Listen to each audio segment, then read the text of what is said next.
Hey y'all, I'm Jen. I spent 10 years in prison. And I'm Tree. I spent 27 years in prison. We're going to tell you guys, everybody asking, how did y'all become best friends? So we're going to tell you guys how we became best friends. Well, I was in prison doing time. I was already there. Jennifer came around by when it was almost, my time was You had ending. done 24 years. Tree had been in 24 years, okay? So you can imagine she went in at a young age. She had done 24 years. She's on the last little couple years of her sentence, like the last 4.5 years of her sentence. And the whole time she's been in there, I've been out here living life, living wild, getting money, doing, substances, just a lot of life, okay? But she's been in there. While she's been in there, she's amassed respect. She's amassed like a high priority. She was a high priority inmate. She was well respected and she was very powerful. I didn't know her, but I didn't know anything about her when I went in. But this point, she had already changed her life. She was very calm. She wasn't with the rowdy foolishness. She was about to go home and she was just preparing herself to go home. So, tell I was looking out the window. Yeah. So I was preparing myself to go home, y'all, and I had done got it together and everything. So one day, I'm in the dorm and I'm just sitting on my bed and this girl comes in with her property. So I'm sitting on the bed and she came in smiling, smile. She came in like that and she was speaking to everybody. She had this bubbly personality and she was just this outgoing girl. So I'm sitting on the bed reading my Bible and I look up and I was like, that's what's up. She got a good attitude by the time. That's what's up. So I started back reading my Bible and everything. Next thing you know, she goes in the corner and with another Spanish chick that she know. I guess she knew her or something, but they started talking and then they started sitting down and they was tattooing each other. Like the girl was tattooing her. I was friendly and bubbly because I talked a lot, but I did not have a good attitude about my time. I was more thinking in my mind. I mean, it's good to know that's what it looked like on the outside. Right. What people really think and what someone's actually feeling and going through can sometimes be totally different. And what I was thinking was, I have 10 years. I didn't hurt anybody to get these 10 years. I didn't do any kind of physical violence. I literally stole gold. And I have 10 years in prison. I also had my first and only child while I was in the county jail, and I'm about to be away from him for 10 years. So I was a little bit bitter about it, and I was angry. So I went in there like a wrecking ball. It wasn't showing. It was like I did not care. I was rebellious. I was defiant. I didn't care about the rules. So you was masking your feelings too. Wasn't trying. I was just. But you came in smiling like, hello, everybody. I'm here. Yeah, I just was like, I'm here, and I'm about to do whatever the beep I want to do. Right, and that's what I was thinking. And it's like the first week I was in there, I got put in handcuffs twice. Almost went to solitary confinement twice for missing appointments. Because who the hell were they going to tell me that I had to be at certain places at certain times, and I'm in prison. I'm already in prison. Now you're not about to dictate that I have to be in certain buildings for certain checks at certain times. So I just didn't go. And while all this is going on, it's only like the first week or two. She's just seeing the side of me that's in the dorm, and you saw me a couple times in cuffs walking by and stuff. But anyways, this one particular day, I had a friend named Cuba. We were both Spanish. She's from Cuba and I'm Dominican. And so I wanted to get some prison tattoos because I thought that the females tattoo like the males, which they don't, by the way. They pick and poke with a staple, some thread, and boot polish. Okay, so It was a straight up pick and poke. Like she can draw. She was an artist, so she was gonna straight up pick and poke on my skin. And I was like, I have 10 years. That's a lifetime. Heck yeah, let's do it. Let's get some tats while I'm here. So that's what I was doing. I was in the corner sitting down because it's very illegal to do that. So I was sitting in the corner between some bunks, and my friend Cuba was tattooing my hand and my arm. These are cover-ups now. It wasn't these. These were cover-ups of the original ones. But I'll insert some pictures right here of the original ones. They look awful. But anyway, so she walks by and sees that going on. And Well, I didn't walk by. I was sitting on my bed, and the sergeant came out, and they caught her tattooing herself. Yeah. And he called her and he put her in cuffs. Right. So when they Right. put her in cuffs, he was yelling and he had her with the cuffs on and everything. So when he yelled, I looked up from reading my Bible and I said, hey, man, the girl getting into trouble already. So I went back to minding my business, but then I felt pulling from the Holy Ghost to intervene.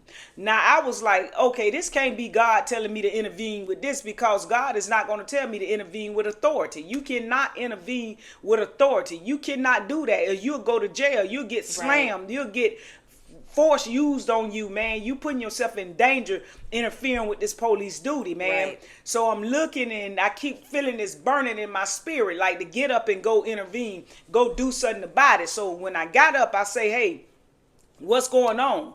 But the sergeant, he didn't owe me anything. So he was like, inmate, go, pretty much like, I don't owe you nothing. Who are you to question me about my job and what I'm doing with this inmate? Go back to your bunk. So, I got God. Great is he that's in me than he that's in the world. So I stood my grounds. I was like, no, that's not exactly how it happened right then. No, not then. Let me tell it. So, inside, I'm talking about inside. You're not inside me. So, because a part of me was like, oh, let me go, man. This man gonna lock me. But I stood my ground because I knew what I was feeling. So I kept asking, what's going on with her? I wouldn't leave. And he was like, oh, she going to jail. She's a heathen. He got in the cuff. He was like, she ain't gonna do right. So he started pushing her to the back with the cuffs on. And he get her in this little side door. Well, I think the laundry, I don't know what was in the side door. I forgot where the officers go inside the butt, but that's the door.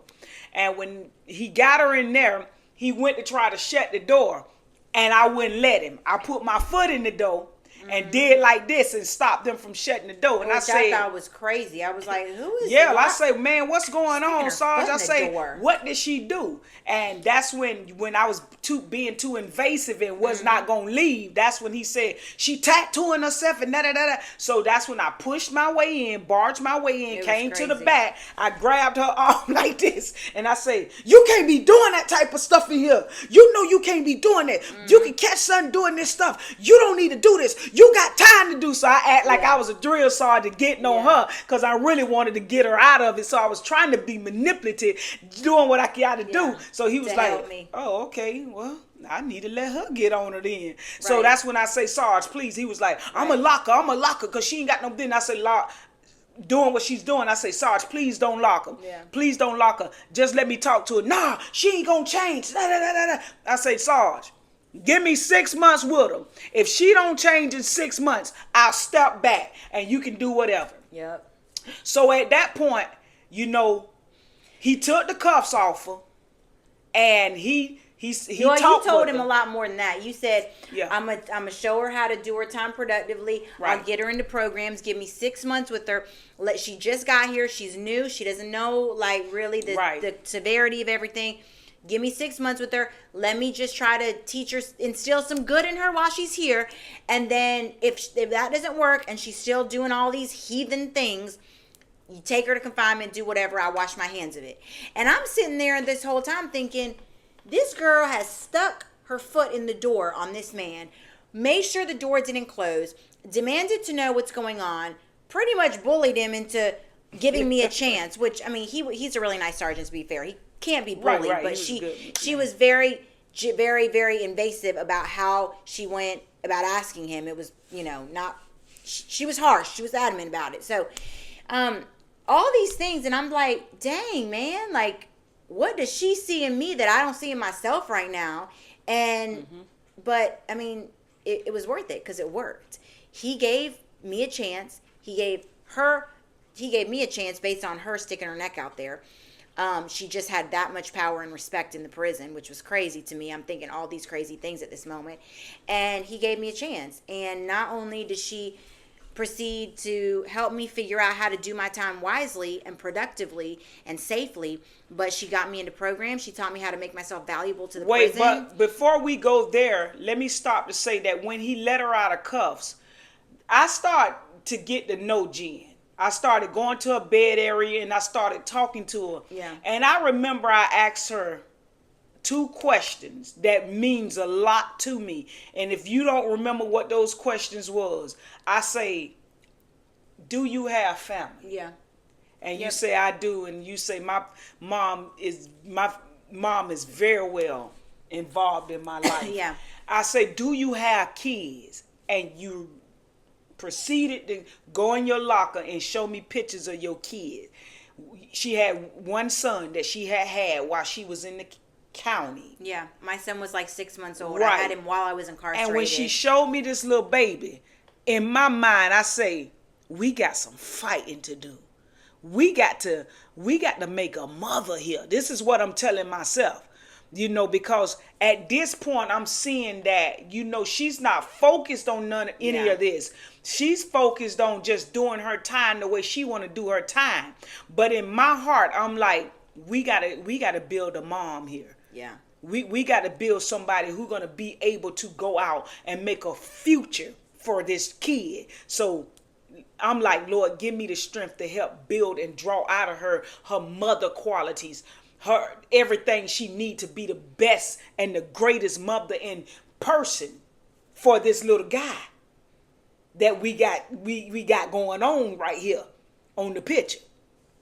So that's when things begin to click and register for Jennifer as we begin to try new things as far as educational programs. She taught me the programs to get into. She taught me how to do my time to where the officers wouldn't be on my back. She taught me how to fly under the radar. She taught me how to just get out of the way so I wouldn't get hurt. Right. I wouldn't be targeted. I wouldn't fall into drugs. And because you guys got to understand, and I'm sure a lot of y'all know this, but for the ones that don't, like, everything you do in the free world, drugs, crime, violence, theft, all that can be done in the prison. You can do all of it in the prison. You might have to go about getting it or doing it slightly different, but every bit of it can be done. You can steal from people, you can fight people, you can hurt people, you can do drugs, you can get officers in your pocket, you can traffic drugs, you can sell them. Everything bad and that's not good for you, you can do in the prison just like you can do out here in the free world. And so, like, if I wanted to keep in that lifestyle and keep doing the things that got me there with this, my first and only child that I just had, then I could have still kept doing it in there. So it wasn't like, oh, we're just going to pluck you out of society, put you in here, and it's going to solve everything. No, it doesn't. That's why people come out and recidivism is so high and people go right back, because you can still continue the same lifestyle. So when she's saying, she said, we got a lot of work to do, I'm going to help this girl get on track. It really was a lot of work. And the stuff she showed me was how to not only stay away from all that stuff, but also do my time peacefully and productively so I could come out better than when I went in. And it worked. And I did it. And I did everything she told me, and I trusted the process, and I did it, and it worked. And then our friendship just kept going full circle. Now, I want to say this. Everybody has to have a job in prison. You have to have a job. Another thing that did not set well with me is that they gave her a job in culinary, her first job, which she never reported. She never went. Culinary, by the way, y'all, is the kitchen. It's the kitchen. It's the cafeteria. You really think with the hairnet service? This intelligent women? You really think this intelligent woman should be thrown in a kitchen? So I looked and I was like, no. So I went to her job. The first day I was supposed to report. By the way, you go to solitary confinement if you don't report to whatever job you're they go to jail if you don't report. They will take you to jail for not going to your job. So this is what I did. I went to the kitchen staff and I say, so-and-so. I say, go and take Jennifer off your roster. She went there. She told me, don't go. Don't worry. Just don't go. Because they put everybody in the kitchen. That's the first job. Until they can see all your tests and assess you, everybody goes to the kitchen. Listen, she said, take Jennifer off your roster. She in the wheelchair. She's an older lady. She can't even They told them I was an older lady in the wheelchair with seizures and... No, I'm going to take the seizures for that. They told her she told him I was an older lady in the wheelchair with a lot of medical issues. There was no way I was going to be able to work in the kitchen. It was going to be a huge liability for me to be around knives and sharp things, because I would definitely probably hurt myself. So just go on ahead, take me off the roster. Classification is finding me another job, like, as we speak. Right, but the I was reason like, I said that OMG, because sis. we were stalling for time because we were trying to get her a better job, Yeah. and by the time that they would have caught up with everything, which it worked the way we did. wanted it to. It did. By the time they did. was actually like, nah, Gomez need to report to the kitchen. She ain't no old lady. She's a young girl and she's an able body. But by that time, she had another job. They had just not. It just had not hit the system. She made me go to the education building. Yes. Sign up for these classes that a lot of people. You have to take a battery of exams, and these exams show your academic level and where you're at.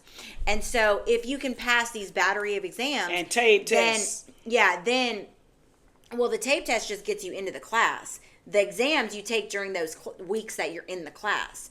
Okay. And so, like, you take a tape test to get into the class, and then if you pass with 12 across the board. I didn't know that because I wasn't in the class, so I don't know what y'all had to do. Yeah, you don't remember that month and a half? Those 6 weeks I was in the class. And the I would go in ITA. every day. The ITA. And we were taking tests every day that was like, on a teacher. Well, yeah, they came out with this ITA program, and I was like, man, Jennifer, real smart. Man, Jennifer, you need to go try that. Right. So then she went to the class, and listen, Jennifer became the top ITA.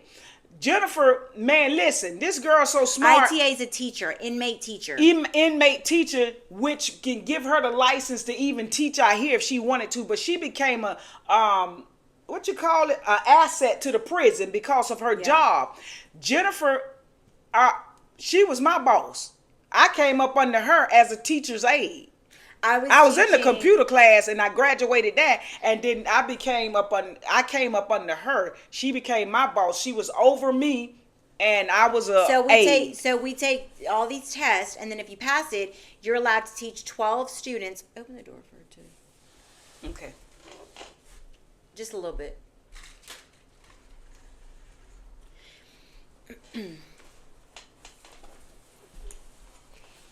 If you pass all the exams, you're allowed to teach up to 12 students by yourself without a licensed teacher who has the credentials from the free world, because they have free world teachers in there as well. So if you are able to pass these exams, you are able to teach 12 students and you are able to help them. Come on now, let's get this over with. Is it inside or out? It's in. Girl, don't let her bite it. Don't let her bite it. No. Don't let her bite it because that stings. You shouldn't have tried to step on it with your dumb self. I got it. Don't let her bite it. Pick it up and throw it out. I'm trying not to. Shirley. Move. Mama, don't touch it, okay? You're not in trouble. Just don't touch it. No, it better not sting me. Honey, if it was going to sting you, it would have damn stung you by the time it... You are so evil. Jennifer, where else I was supposed to put that? We can't leave this open. Come on, cause this bugs. Princess, come here. Inside, come on. That thing gets stung. Well, hold on. We're going to be done in a minute. Okay, go.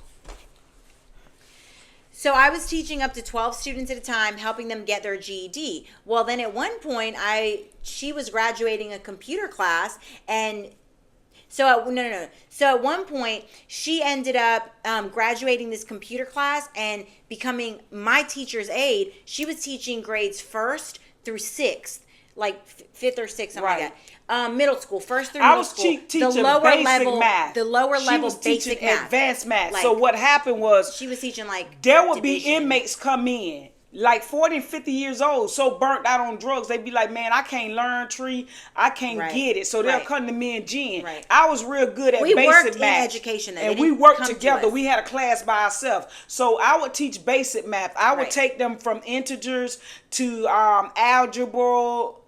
You had addition, subtraction, multiplication, division, fractions, and integers. And then when it integers, once they got that down packed and they mastered that, then I would say, now y'all got to go to Jen, so she could take you all up and through there. Right. So then we go into geometry. Once Jen finished algebra, geometry, calculus, and all that, that's when they get prepared for their GED. After she finished with them, they go take the GED and they pass it. So everybody that was coming to us not one person did not get a GED. We made sure everybody got their GED. Well, there was like Guaranteed. 3 or 4, but it's because they started skipping school. Well, they started stuff. skipping Like, school and then they went home. If you came to us, if you were in the class and you said, "Can I really work hard and get it if I pay attention and do the work with y'all?" and like we said yes, they would pass. They would pass 100%. Right. So, but let me just tell y'all, the Ray were best friends now. So she got me through my prison sentence. Okay, she got me through my prison sentence. She left about 4.5 years before I left. But she got me through my prison sentence safely, productively, happily. And what ended up happening was it came full circle because remember the computer class I was telling y'all about that she graduated. She was just doing it as extra stuff. She was just racking up racking up every certificate we could, girl. She was racking up every certificate she could. We was there. Right. So she was basically, she did this computer tech class. And she was at the graduation. I was also at the graduation because I was graduating students who had gotten their GED in the prison. So we both just happened to be at this graduation. And while we were at this graduation, my mom came to the graduation to support me because family was allowed to come. It was like one of the only times they were allowed to come to a function unless they were coming to visitation. So when my mom came, they have a cake. They have some punch and stuff. And everybody who's graduating, a lot of their families, if they have them, are there. This particular graduation, there was a lot of families there. There was hardly anybody that didn't have a family member there. So after the graduation, this little mock ceremony with, these little robes and these little fake diplomas. Yeah. Everybody was standing around with their family members, eating cake and drinking punch. And I'm standing there with my mom and we're talking. And my mom looks over at this girl in the corner by herself and she asked me, who is that? Why is she over there by herself? What's the deal with her? And I was like, and it was Tree. And I was like, she doesn't have any family. Her mom passed away when she was a little girl, and she doesn't have any family. She's graduating a computer class today, right. But she's my best friend, and I'm the only person she really has. So she tells me, tell her to come over here. And let me tell y'all something about my mom. She is not a naive lady. She doesn't just open up to any and everybody. She's not gullible. She's not the neighborhood mom that's best friends. You're not having a party we're not the party house. Right. She's very skeptical and with a little sprinkle of judgmental on top, okay? So for her to say, call over your best friend that you met in prison, race boundaries don't exist in any of our lives. But looking at us, we look completely opposite. She's tomboyish, I'm girly. She's black, I'm white. I'm Spanish, and she's kind of Spanish too. But I'm just saying for purposes of making it easy. She's black, I'm white. And I'm Spanish, full blown. We're straight. None of us are from here. But anyways, just y'all understand what I'm saying. So she's tomboyish, I'm girly. She grew up with really no family. I grew up with my entire family. There's a lot of differences physically looking at us and just from the way we grew up in our personalities. So for my mom to look at her, my mom who's used to seeing people that look like me and that are my friends, and say, hey, call her over here. I want to talk to her. Not only that, but it's someone that came from the prison setting. So it's not like we met in church. It's not like my mom saw a church buddy in the corner and said, call her over, let's meet her. Okay, we're in prison. It was already really odd that was happening. So, she came over and I kind of left their conversation because I didn't want to look like I was being nosy, but really I was being nosy because I want to know what the hell was going on. So what happened when my mom called you over there? She called me over and she said, there's something special about you. And I just was like, yes, ma'am. And she was like, when you leave here, where are you going? I said, I don't know. She said, I tell you what. She said, if you're willing to relocate, I'll help you. And I said, yes, ma'am. And so on the day that I was released, her mom, she came to pick me up and brought me back to Jacksonville, paid for a hotel for a whole year, put a roof over my head, gave me the stability. I always get that mixed up with 6 months or a year. I forget, but it was for a year. I was there mine was 1 6 year. months. Mine was 6 months. Yeah. Yours was 6 months. I was there one whole year. I never forget that one whole year. She gave you a job in her office. And she gave me a job in her office. She drove Plus, you to... I went down the road and got a job at Dollar Tree. First, I got a job at Dollar Tree, and plus she gave me a job at her office. I got a job right down the street from her office at Bubba's Car Wash, and I got another job down there at Popeyes, and I became manager everywhere I went. In 2 weeks, I became the manager and the supervisor everywhere. She took you to the bank, to your She took me to the bank. Get appointments. I can tell my own story. Yeah. She took me to the bank to help me open up a bank account because she had been sending me money while I was in there because nobody was taking care of me. Jen was sharing everything with me. Now, I did have a good hustler, but I let all that go when I turned my life over to God. And God touched Jen's heart to make sure that I had everything I needed so that I didn't have to go out there and do the wrong thing. I didn't have to play with the women or play the girls. She looked out for me so much in the beginning, okay? She looked out for me so much by getting me out of going to solitary confinement right when I got there, from putting me on the right path,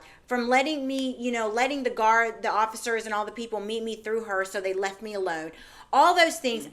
And we actually got along. She's my best friend, so it only felt right. Like, hey, I'm going to share everything with you. And we was bunkies the whole while. Yeah, like I'm constantly repaying her. She's constantly repaying me, but we're not doing it out of obligation. We're doing it because, like, damn, when you look out, I'm going to look out. I'm grateful. You're grateful. We're constantly looking out, and it's never stopped. Like, my mom, and another reason, because it might seem like we're like, how the heck did your mom just all of a sudden say, oh, I see a girl in a corner by herself. I feel a little something. Let me tell y'all something. I had told my mom as well during those times. Like when I call my mom every day.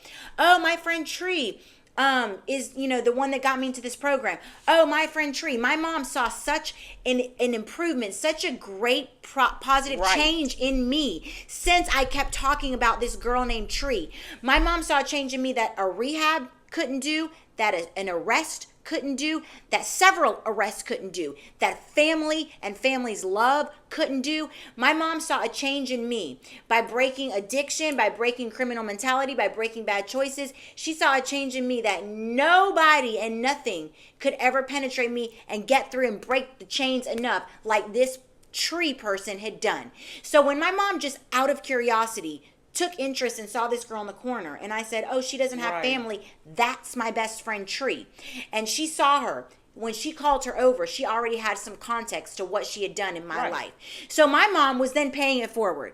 But then guess what? It just kept going. Because when I got out of prison, she had already been out about 5 years. I got out. She got me a job the first 3-4 days. 6 days after being out, I had 2 jobs, and she got me them. The place she worked at, she got me a job at the place she worked at with no questions asked. I was cleaning toilets, but I had a job. She had to start like me at the hotel. She had a nice hotel too. Her mom paid it up for 6 months for her, but a year for me. And then I went and gave my friend some money. Yeah, then she came to the hotel one day and she was like, Jen, I have $1,200 for you, which was a lot. This, y'all got to think, this before COVID, okay? And she said, do you have money? I had been out a couple weeks. She said, do you have any money? Now, I had used all the money I came out of prison with to buy a car and just like to live and stuff, like just start my life. And she was like, do you have any money? I said, yeah, girl, I got money and I got 2 jobs. I'm good. She said, how much money do you have? I said, I have money, Tree. I have $300 in my account. And she was like, but $300 was a lot to me, okay? And it still is a lot. But she was like, here you go. This is for you to put in your savings. It's easier to build when you already have a number that's a little higher than 300. And she gave me $1,200 cash and was just like, here. And I was so grateful. And so, like, it's been one thing after another. Every time she does something to help me, I do something to help her. My mom does something to help her. She does something to help, one of my nephews. It's just this ongoing cycle, and it really just shows you that family doesn't have to be blood, and blood isn't always family. And it also goes to show that with the good support system, you can move a lot further, a lot easier in life. And Yeah. And I go to every family function. I'm always there. They treat me just like family. We just left from having a get together with a brother for his birthday. So they always include me, and I never had that. So man, this my sister here. I want to show him the picture. Give me just, some that. wait. Don't leave me hanging. This my my hand burnt, man. Sorry. Look Jesus. Hold on. I want to show y'all. Like, so yeah, man, this my dog, bro. Like, I'm not gonna show, but anyways, look, this is my whole family, and there go Tree right there, right in the middle. Open it whole up. Bunch of white Let people. me see. Tree in the middle. Whole bunch of white people with Tree right in the middle. There's me and there's Tree. All these people right here. It? And I'm just saying, like, she is legit a part of our family. She's my mom. That's her kid. And guess what, y'all? If my mom has a question, if my mom thinks anything funky is going on with me, guess what? She's going to call her and ask. And guess what she's going to do? Tell on me. I tell the right truth. Away. I do not be taking up for Jen. I tell the truth. She can get mad or upset. Listen, Jen cannot make any decisions without having to take me. We have to go out to eat with my Yaya, and we all have to sit at the table, and Yaya wants to know how I feel about everything. Yep. And if I say Yaya, I don't feel like she need to do it or it's right, she can't do it. And guess what else? Like when there's an invitation extended about like to any family thing, it's always like, hey, make sure Tree comes. Like it's always like, hey, do not ever make her feel or let her feel like she's not included just because we don't say anyone by name. That girl is family, and it's gonna stay that way. That's my family. That's all. Now I will say Tree has a sister that's close with us too. Her name's Keisha, and I love Keisha. She loves Keisha. And Keisha's the only one that during her prison sentence would send little money to try to help here and there. And she's always been over there. But y'all got to understand, like when Tree went to prison, Keisha was a kid herself too. She was just in her early 20s. So what can she really do? She didn't have a mom and dad either. She was in the same boat she was. But even when I got out, my sister used to come see me at the hotel. Yeah. Keisha used to come pick me up. She still comes now. Keisha still comes see me. They talk on the phone. Keisha called me, and my sister, she'll send $15, $20 here whenever she had it. You feel what I'm saying? She was always there, bro. She was there. So we're not gonna leave her out like you just have this whole new family. Because if we could take Keisha and bring her on over to my family too, we just absolutely would. Keisha just doesn't live in Jacksonville, but to be fair and to be honest, she exists. She's always been there, but she's just a couple years older than Tree. So like when Tree was fighting for things in life, so was Keisha. She wasn't in no position to do all this stuff for Tree. She was trying to get herself together. She's 20 years old and has nothing, but she's sending her $20 in prison. Bet you that. Yeah. You know, so she's really great too. And my so sister was trying to get herself together too, and she had been through a lot and everything, and she was facing some things. But she always wrote me and encouraged me and say, God, even if it was a card, God gonna turn that time around. You know, she gave me hope. She kept me looking forward. Before I ever even came around and was a friend, she was like, God told me, you gonna speed Keisha. up your time, man, and that used to touch my heart. And God actually speeded up my time. But anyway, like before I even came along, Keisha was giving you these little nuggets of hope and encouragement, like you had somebody out there. That's right. But anyway, y'all, that's how we met. All right, that's how we met. That's how we became we best hungry. friends. We're hungry. Going to eat. We're going to eat. We love y'all. We love y'all. We'll see y'all next Thank time. y'all for tuning in. We'll see you next time. We'll be doing some more videos together. But y'all subscribe to my podcast channel at Launch Into the Deep, and hit me up on TikTok, Trees Walk, and my other YouTube channel, Trees Walk. Man, y'all be blessed. Now you hear? 8, 5, 6.